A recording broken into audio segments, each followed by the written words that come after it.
r/ask Reddit. What has become normalized that you cannot believe? 10-15 minutes of commercials, not trailers, ads for products, in front of movies. A movie starting at 3 doesn't get to the opening scene till 3:30. I used to panic being late for a movie. Now it's like, oh, we're only 15 minutes late. I'm gonna stop by the washroom before we head in. Get some popcorn, ring a friend, go in the screen next door and catch the first 10 minutes of that film. Women's pants with fake pockets. Also women's pants sizes. Men's pants sizes make so much more sense. I'd love it if they would make jeans long enough in the leg, while not getting skinnier in the leg the longer you go and will fit around the waist. I'm still stuck in jeans that are 2 sizes too big around the waist so they will fit my legs. But they aren't quite long enough for my legs so my socks always show. If I move into the tall girl jeans the material around the waist ends up halfway up my chest because I don't have a long torso, just long legs. Most jeans are also far too tight for my legs. I'm not fat, just have some muscle on my legs from years of martial arts. Then there is the issue of no pockets in some of them. How the hell am I supposed to carry my phone if I don't have a pocket? Intense fear mongering. The 24-hour news cycle and the drive to put out more online content every hour has created a steadily growing flow of information, and much of it is designed to make people afraid. The world is more peaceful than ever before. Crime is generally down. The economy is great, but those stories don't get the viewership that the threat of nuclear war, pedophiles, and mass murder get. It makes people think and feel like there is constant danger in incredibly safe places. Exactly, and when there is actual danger, no one takes it seriously because we're all desensitized by the nonsense. Or it reinforces the ridiculous beliefs that someone's out to get you. Rents becoming nearly half people's income in major cities where there are good opportunities for career progress. Nearly. Try 2/3. Yup, rent for a 1-bedroom in a Section 8 complex is $1,700/mo if you're not on government assistance around here. And you're damned lucky to find that. Single bedrooms, as in you rent a bedroom, is, minimum, $700/mo. You have a list of restrictions. Can't have pets or guests. You have to share a bathroom, and you may or may not get cooking privileges. Oh, and you get the fun of playing roommate roulette. A nice room will run you $1,000 on average. You're boned if you want to live somewhere on your own that's nice. $2,400+ for a 1-bedroom. Kids not being allowed to explore and play outside without adult supervision. Extreme paranoia has been totally normalized. I hardly ever hear anyone question it and it's sad as duck. I can't imagine a childhood without roaming out iced, riding my bike all over the place. I blame the kids that got kidnapped and murdered. They ruined it for everyone else. Of course it happens, but it's really not that common. And most kidnappings are by people known to the family, not strangers randomly snatching kids. Of course these things happen. Just driving your car is super dangerous. I just think destroying a childhood because of the very remote chance of kidnap or murder is wrong. There's safety, and there's paranoia. Paranoia has been normalized. Viral dares that can seriously harm kids, cinnamon challenge, Tide Pod eating, etc. People are actually eating Tide Pods? I thought that was just a joke. It is real. Tide put us out, so have a bunch of celebrities and news outlets. Privacy is quickly becoming a thing of the past. Between constantly posting photos between 4-5 different social media outlets and needing to provide personal information to sign up for anything online, to websites that sell that information for marketing ad purposes, it's becoming damn near impossible to protect your privacy without going completely off the grid. People surely aren't happy about it, but seem to be okay with it for the sake of using the internet. We used to fight for privacy, now we hand it over to anyone who lets us create a profile.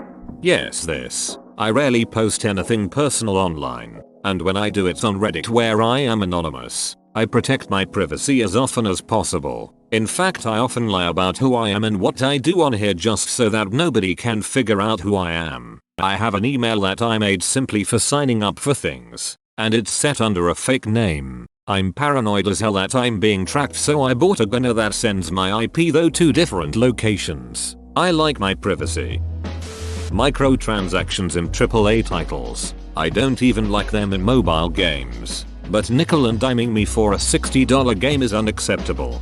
The intent is to provide players with a sense of pride and accomplishment. Would you like 600k downvotes? This is how you get that. Posting your entire life online. I'd ask who the duck cares, but apparently all of Facebook.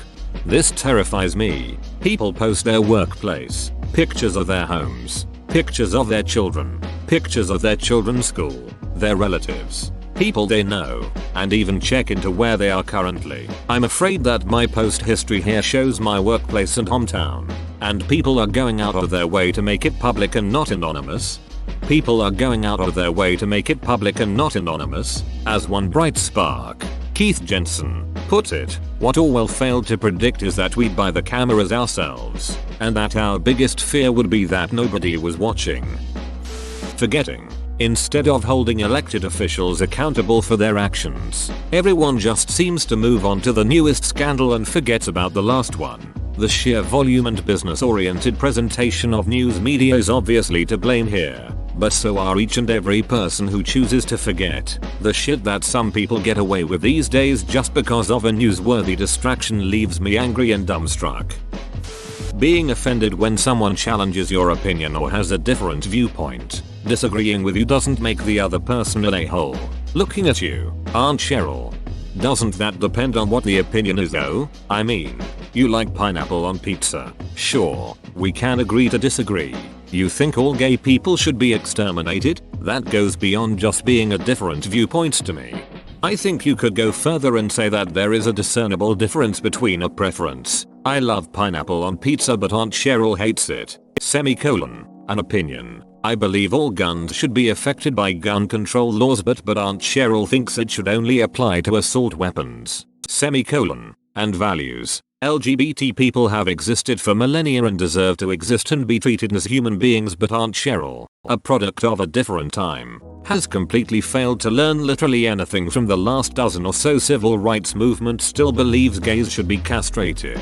It seems like it'd obvious, these are literally different words, of course they aren't synonymous, but going out of the way to make the distinction that these words are not all synonymous with opinion fosters more critical thought about what is a silly opinion auntie has versus wow auntie has some really ducked up values.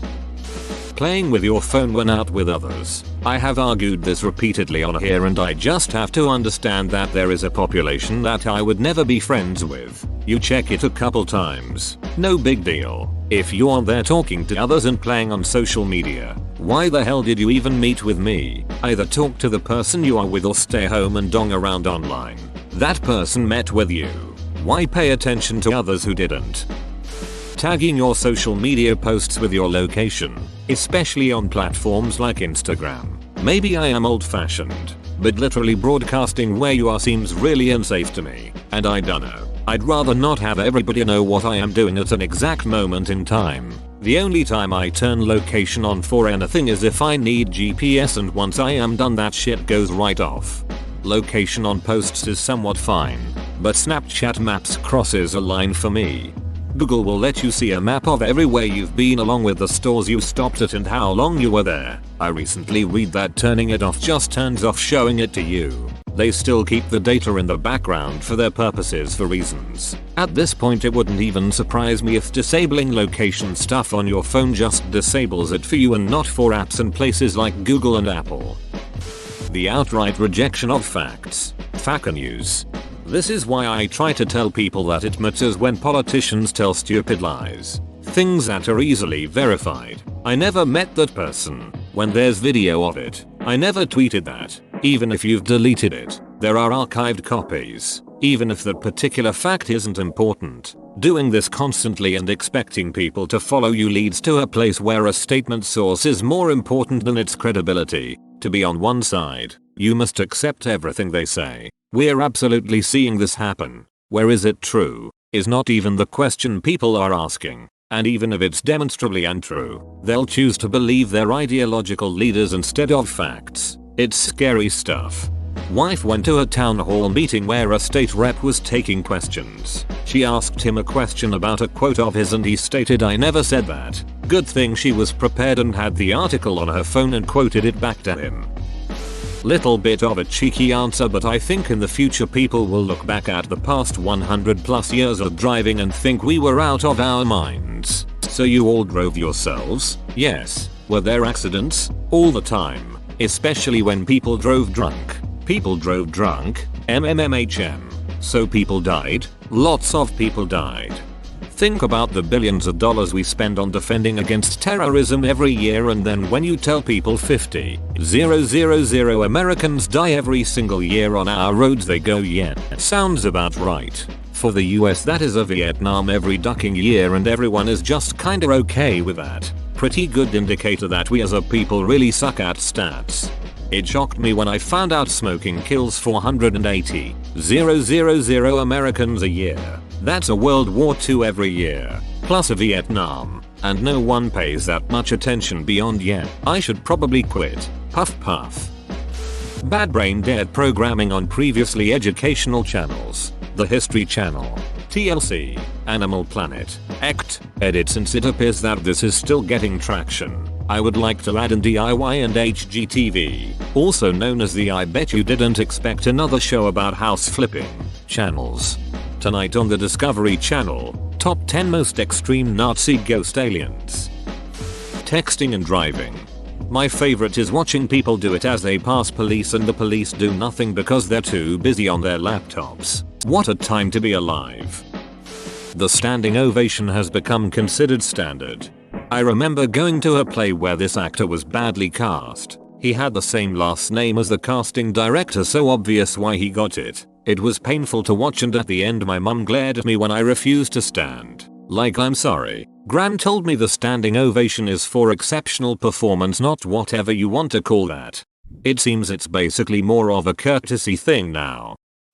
Stupidly high cost and low standard of living, with wages and salaries not keeping up. It's just a fact of life these days that everyone is struggling except those at the very top. I remember mid-90s Britain where even poor people were mostly happy with their lot and had decent, reasonably comfortable lives. Wealthier middle-class people never had it so good. Everyone was happy with real optimism in the air. Pensions were good. Houses were affordable. People had more leisure money. Even the 1% had less yet were still happy. 25 years on, the very same people are tightening their belts, cutting back on their lives, and are visibly miserable with no optimism for the future whatsoever. Millennials are seeing life's milestones delayed or cancelled due to financial reasons and are now facing a genuine looming possibility that they might never be able to retire.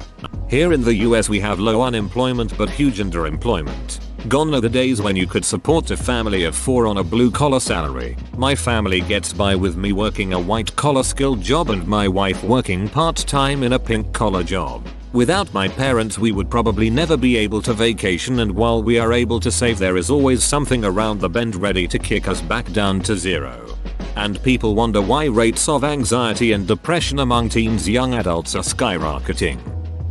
Guilty until proven innocent. We should always hear out victims, but also wait till due process unless there is substantial evidence. Simple solution. Do not release the names of the accused until after the investigation. Don't know why this isn't a thing. Yeah, the whole maybe more victims will step forward, but if you can't convict off the one accusation then your case sucks to begin with. The name of the accused is hidden in a lot of places, but in the US it is released theoretically as a check against secret arrests and trials. Being a wine addict or alcoholic. Bad mom. For once, I do remember more or less how it started. If I recall correctly, it was more about helping good mother that felt guilty because they weren't perfect, but it was more about little mistakes that aren't that much of a big deal, and reassuring that all mother feel overwhelmed from time to time by their kids that turns like hellions from time to time, and now like a point of pride to have mommy juice, while your kids are turning into a-holes and don't get any form of education or parenting. I hate the term mommy juice. It makes me feel icky. In my family, mom juice means breast milk.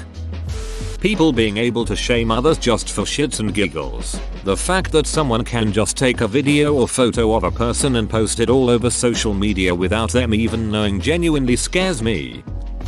Whoa, you made it to the end? You're a ducking beast. I'll cut you a deal. Smash like and subscribe for more curated content, bruh. It's free and that's a great price.